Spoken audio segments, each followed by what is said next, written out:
खुदा पाक कलाम में से हमारे लिए आज की तलावत मुकद्दस लूका की अंजील उसका 9वां बाब 22 से 25 आयत तक।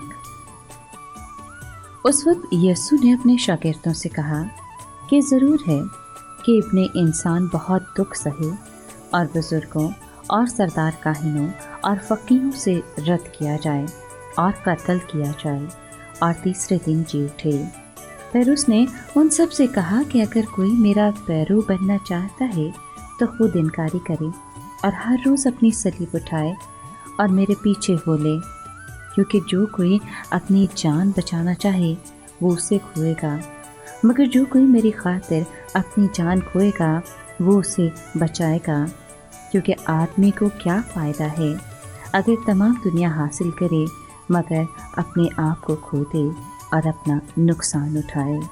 पाकलाम के पढ़े और सुने जाने पर खुदावंद की बरकत हो, खुदा का शुक्र हो। सामीन, रोज़ों का मौसम हमारे लिए फसल, बरकत, निजात, रिहाई, उम्मीद, तौबा और तब्दीली का पैगाम लेकर आता है। ये 40 दिन हमारे लिए बहुत ही बाबरकत हैं और हम खुशनसीब हैं कि हम इन दिनों को अपनी ज़िंदगी में देखते और अपनी ज़िंदगी का हिस्सा बनाते हैं।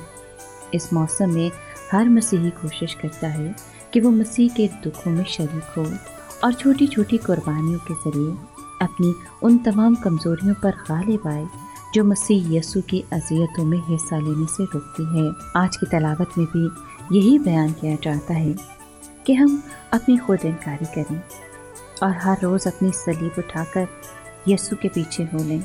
सामीन, मसीह की फरोतने की बदौलत बाप ने उसे नहायत सर बुलंद किया। तौबा और तब्दीली के ये आयाम हमें भी अपने रवैयों और मिजाज की परख का मौका फराहम करते हैं और हमें हलीम और फरोतन होने की दावत देते हैं।